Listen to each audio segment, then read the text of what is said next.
So, Grand Rising and happy Valentine's Day to all of my lovers, friends, and all of you amazing people out there listening and watching.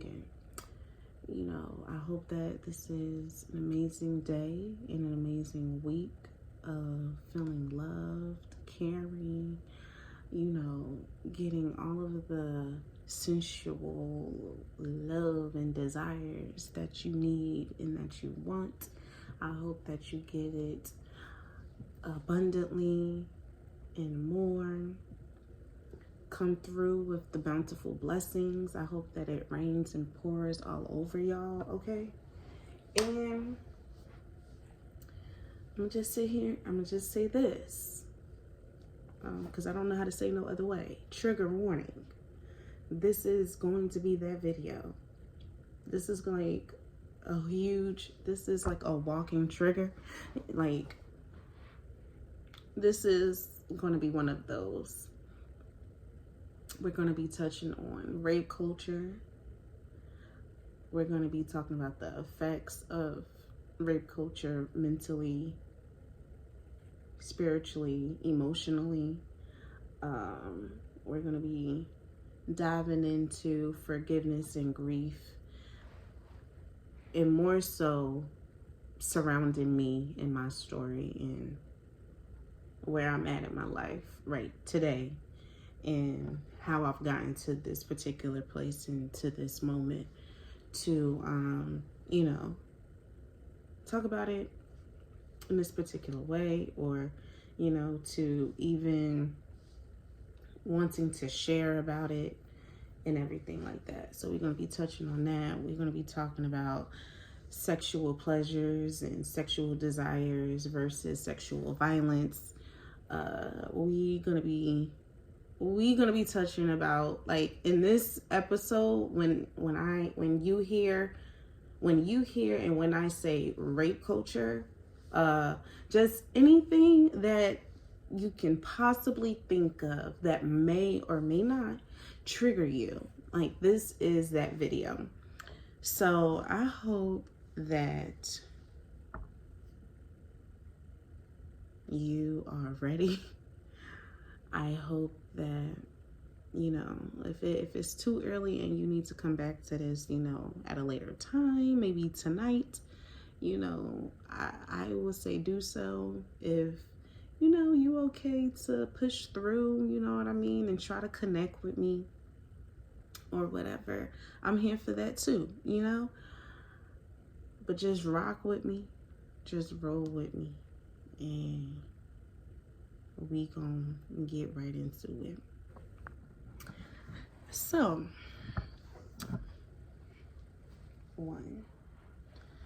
first topic surrounding rape culture is victim blaming. We gonna just dive into it, okay? We just gonna go ham in that thing. And there are times I feel like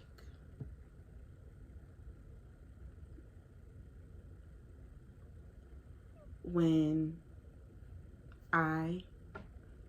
and I don't know if there are other people that are like me or that have experienced this, but when we have conversations with other people about our experience of being raped or being, sexually assaulted and abused by someone, whether we know them or not,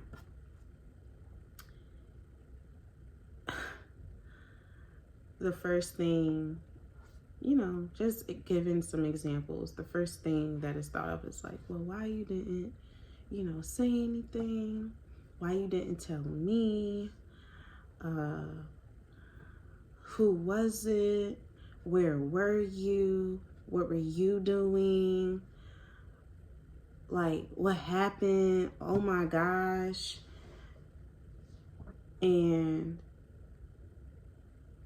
there are times where you could possibly be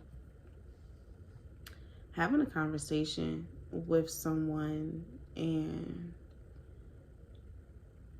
they are now putting you on the chopping block. They are putting you in the hot seat.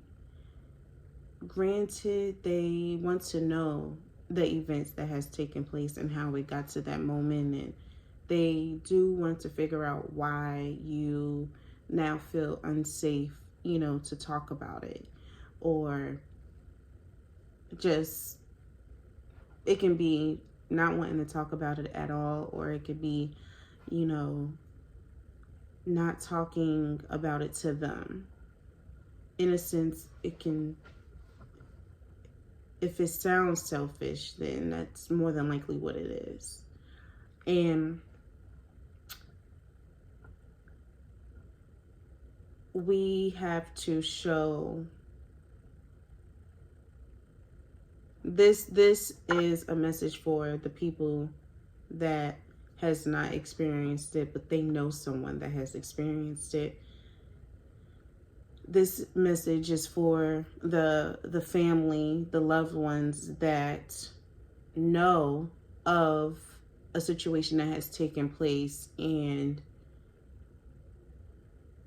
they truly haven't opened the door or the floor to bring that conversation back up to the person that has been abused, to even, whether it's talking about the situation or just simply trying to figure out where they are mentally, spiritually, emotionally. It can just be about that. It can be about them. It doesn't even have to be about the traumatic event. And we show how we care in other ways, but the fact that, history literally tells and shows itself.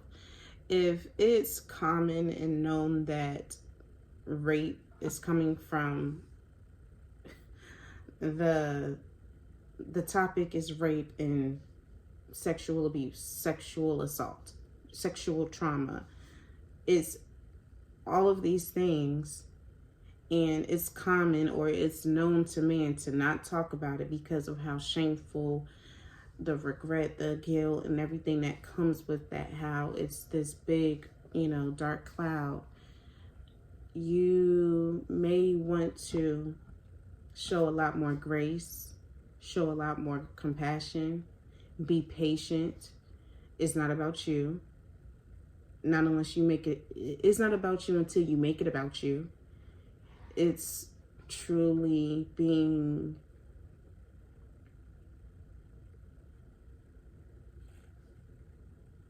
empathic in that moment in time. Maybe even sympathetic. But we're not, we people that are the victim, survivor, the victor, are not expecting to be patted on the back, to be felt sorry for. That's we're not looking for that. We're looking for comfort. We're looking for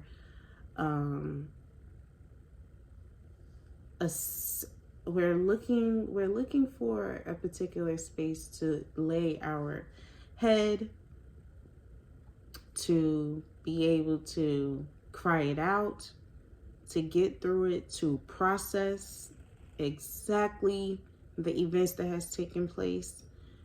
And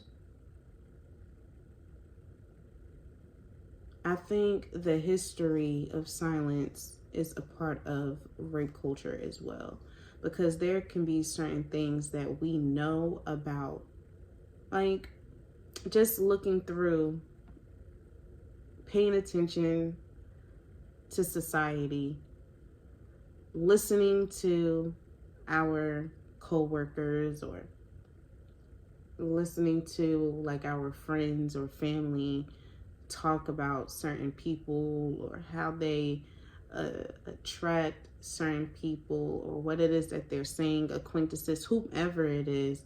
When we hear certain things, it's like it's giving much so pedophile. It's giving much so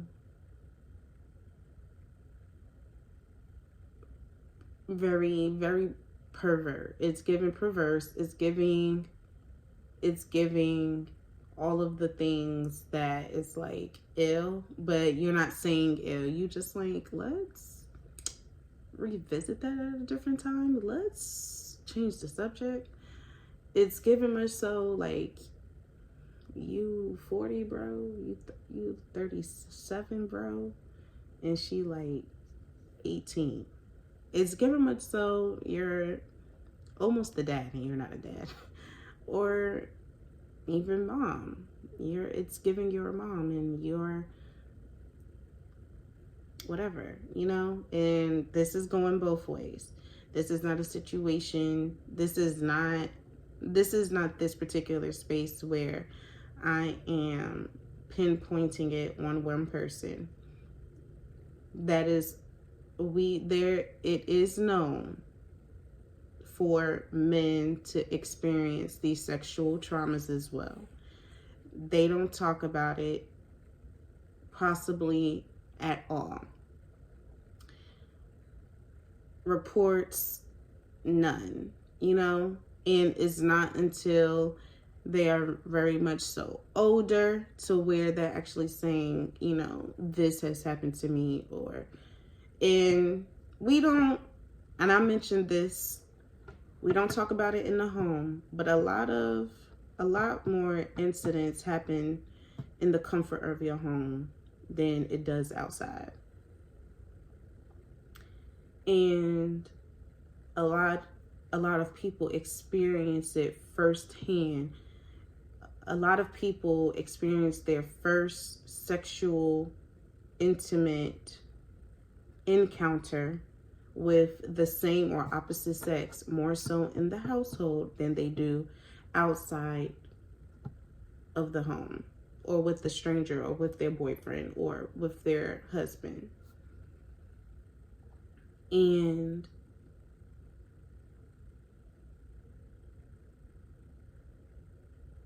we put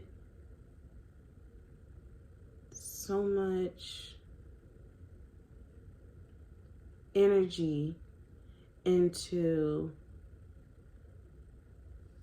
shining light. Like, we put so much light and emphasis and energy into, oh, you just got to get through that. Oh, you'll be okay.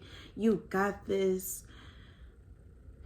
You trying to motivate. You are trying to give and show ambition to the person that you love that has a broken arm, that has a broken heart, or that has been, you know, depressed, or that has having a life or death situation, and you are trying to put that same energy and ambition and light into a person that has been in a person to where their innocence have been taken away, their comfort has been taken away, their temple has been broken down and shattered. And there is, for some people, is no coming back from that, or it takes a lot longer to get back to that place to where they can move forward. And for instance, let's just say, you know, this particular woman or man, they're 35. They're 35, and they experience that probably once or multiple times throughout their life, and they are now, you know, a business owner, and, you know, or they're in a law firm, or whatever. They making money and they making bank, but they have came to this place to where on the outside you can say that they are living a successful life, but deep down inside, when they go home, when they get to the comfort of their home, their four walls, when they get to their safety net, when they get to their safe haven, to where they can be themselves, to where they can strip down. That is where you find that this person is truly broken and truly not happy, like still sad about some of the things that they have gone through, that they have experienced, because it hasn't been talked about throughout their life. When they've tried to come to tell their mom or their dad or their grandma about something that has happened, they kind of have been pushed away in so many different times. And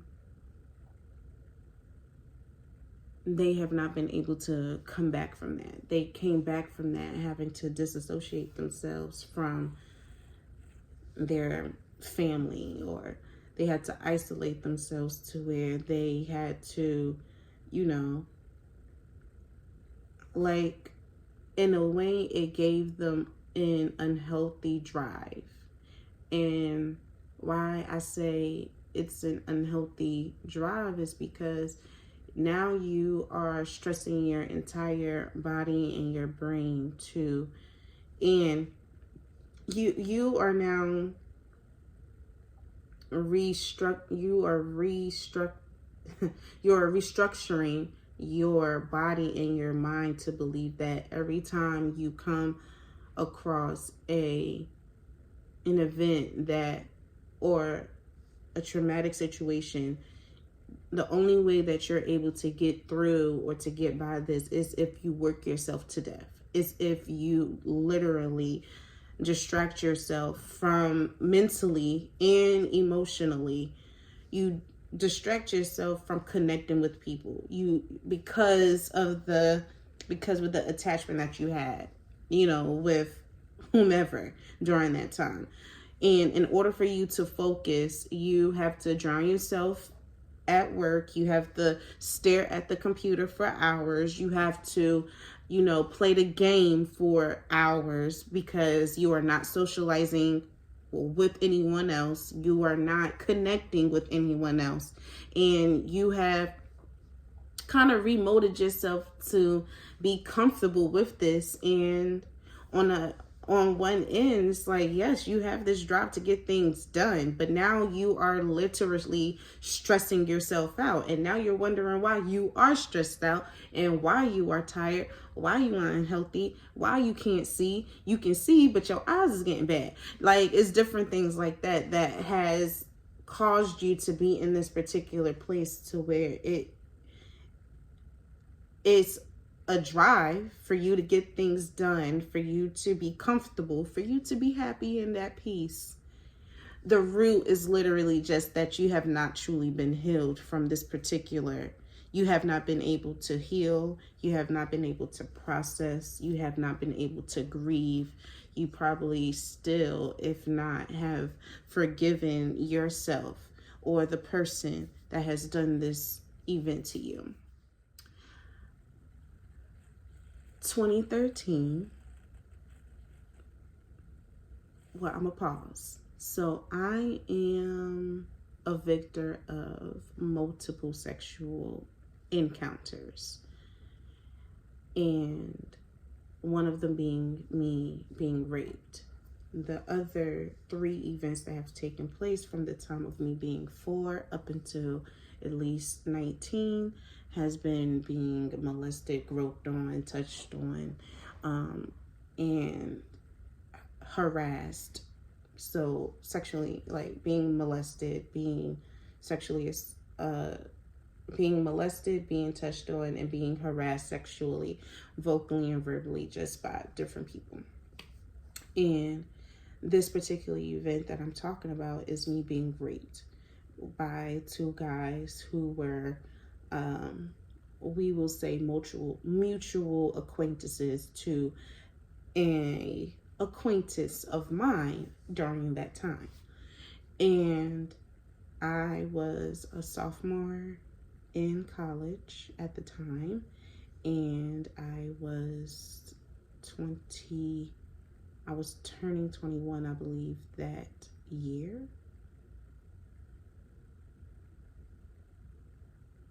Give me a second. 20, 18, 19, 20. So I was turning 20. So I was 19.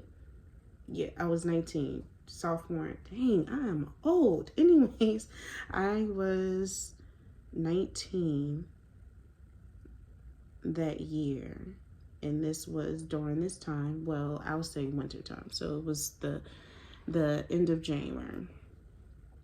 And it was actually the weekend of, it was one of the last weekends. So from the 18th through the 20th is when, of 2013 is when the event have taken place.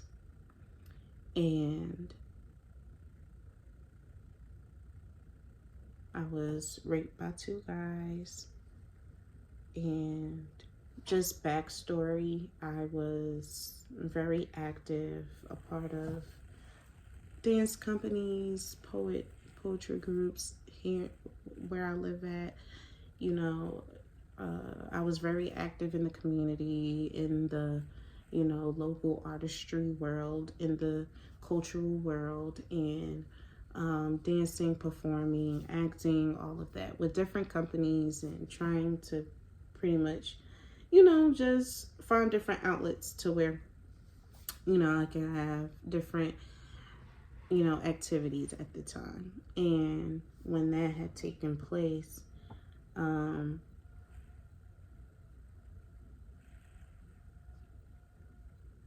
it took about, well, I'll say for me,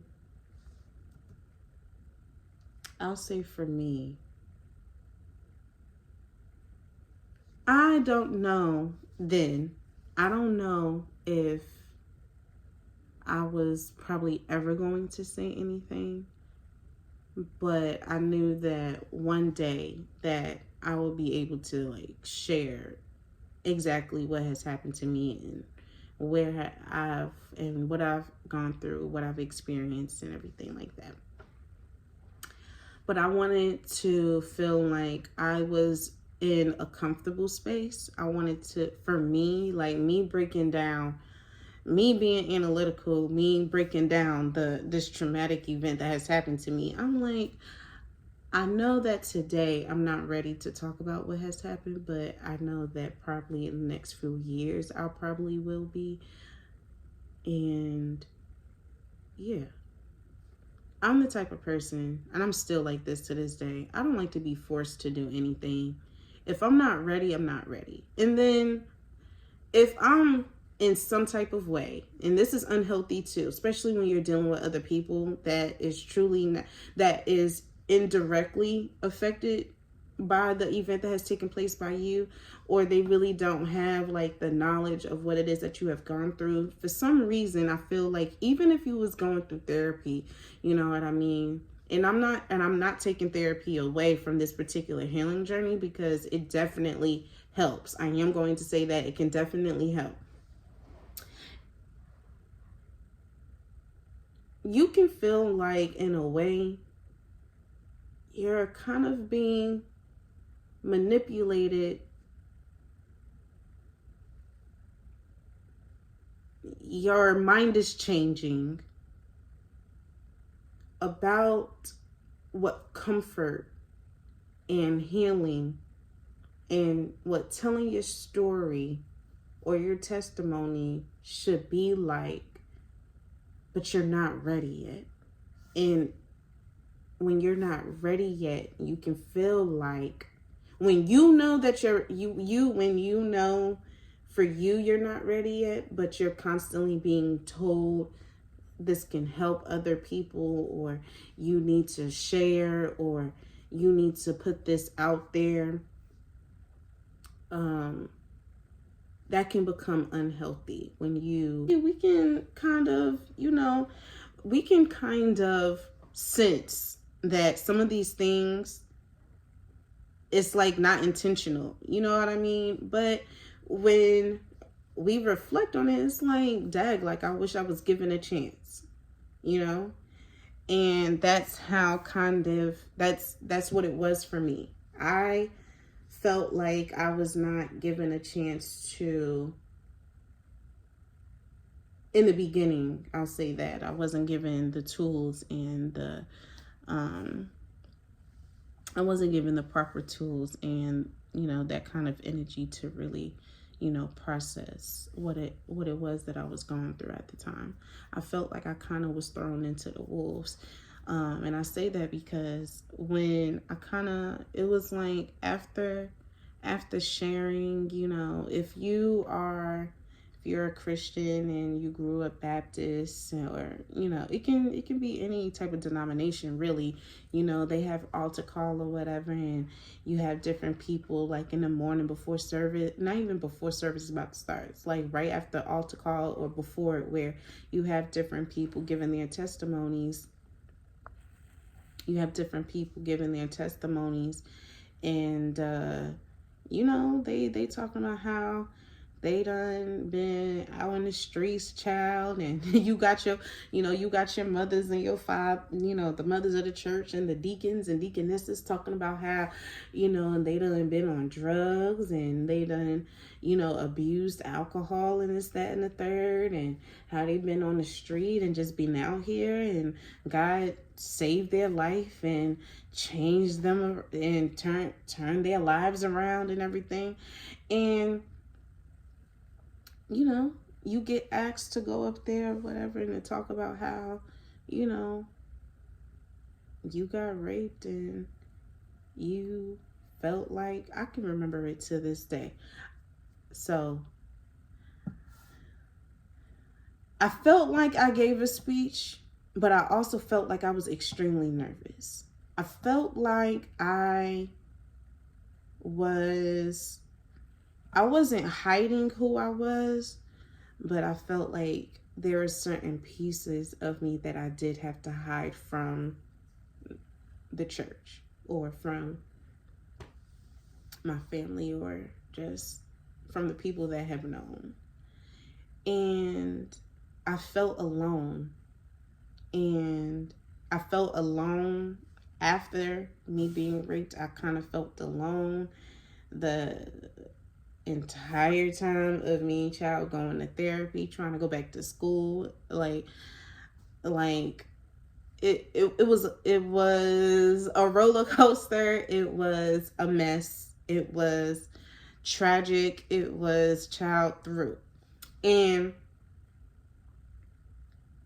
I can remember it was a youth service, and I got up there and I told them, this has happened to me, and how for a while I was feeling kind of like hopeless and everything like that. And for a moment I did feel like, I had a sense of hope. But not fully having hope. Like I was still like not wanting to like live life. I still felt ashamed. I still felt like I was being told or being molded into someone that I was supposed to like morph to be after that, and it wasn't that. And I say that because of the process during this time. It was a lot of fighting.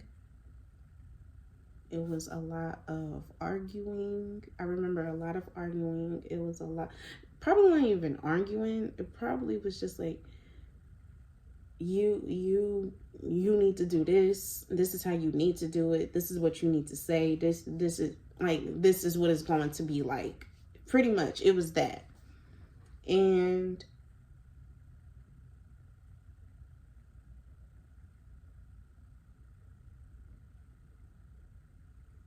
I didn't want to do any of that. Because I knew that I wasn't ready, and I knew I didn't want to share. I didn't want to share because of some of the things that I've experienced during the beginning of that healing journey. And it's one thing for you, like as a victim or a survivor, to heal from, you being raped or being molested, and then, you know, you start to share, and then you being called a hoe, you being called a bitch along the way, you being called all types of things. You must have wanted to, you know what I mean? Well, why you had sex with him but didn't have sex with the other guys? You just lying. You ain't want to. You just out here. You just out here doing whatever the fuck you want to do. Excuse my language. You just doing whatever it is. And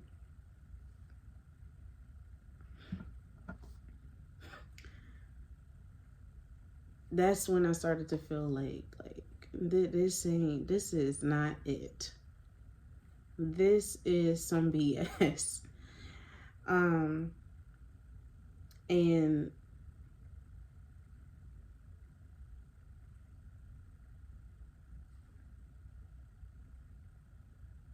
some of these things would end up being said from the person that you loved first, as a person that you can come to, your father or your mother. Mine was my father. And I don't, make any excuses as to how, we got to this place, or how we got to that moment to where things shifted or whatever mentally, for myself or for him. I can't give any excuses, or I can't speak for him. I can only speak for me. But I do know that that is how I know that I did not. That is how I know and knew that I wasn't ready during that time to really share, because I'm not really sharing the full story. I'm literally just talking about the moment and how, let's say for instance, it's like you ever felt like a testimony was kind of like a dream because of how short a person mentioned it or talked about it. Like, it could very much so be something that the person experienced, but it's like, it's really none of your business to know the backstory about what happened, but now it's making you want to know more about the person. You know what I mean? And when they share in a certain way. For me, it seemed like when I got up there and shared, it was like people disconnected from me, or people didn't want to really, they started to feel bad for me. They didn't want to connect or whatever. Now, granted, I listen, I was a ministry leader. I was a ministry leader over two dance ministries, the young ones and the old, and teenagers, you know what I mean? And during that time, it was like I also didn't really want to be all that active or whatever in the church. This is where I can say my my yearn for wanting to do public speaking, or be a to do public speaking, and to be a just to share my stories and experiences. This is where I fell back in love with writing, because I know that during this time there was a moment where I just stopped writing. I stopped doing poetry. I stopped a lot of things during this time, and this was from 2013 up until, I don't want to be dramatic and be like until yesterday, but it feels like that. But it feels like that. From 2013 up until just about 2016. Yeah, because I was still dancing here and there, but I done left the church I was going to. I was visiting other churches.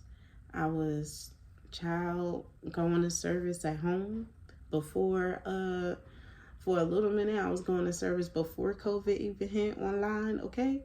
I was getting fed or whatever through other ministries and other churches. But I honestly did not feel like I was in a place to share. I didn't feel like I was in a place to be connected with other people that were like me. And it's funny because I was a part of this youth group, and there were other kids like me that had experienced this same situation, and I got kicked out. I got kicked out.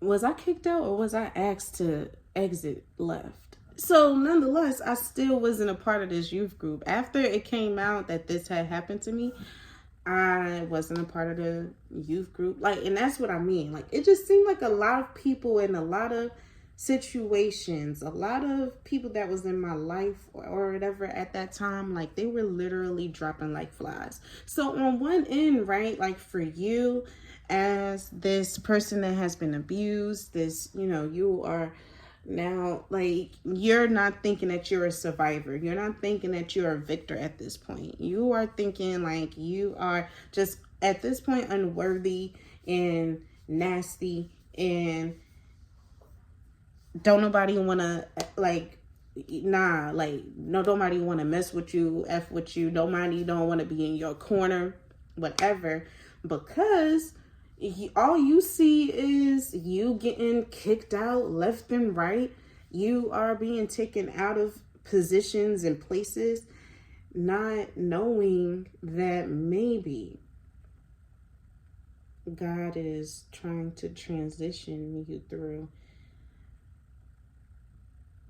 the mud, trying to take you out the mud, trying to take you out the pit. It makes you feel like you running and you drop it in another pit. You find a way out, you run and then you drop again. It just seems like it's a cycle. It seems like it's just not working out, or everything is just, blowing up in front of your face and you don't know how to move forward.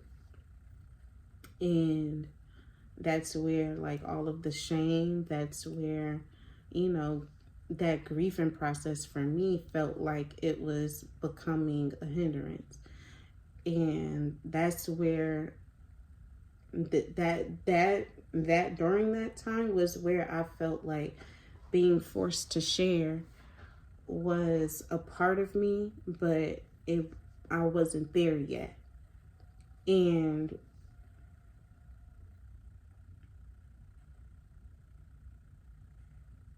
it can make you feel unprepared for what life is really going to be like. It's going to make you feel like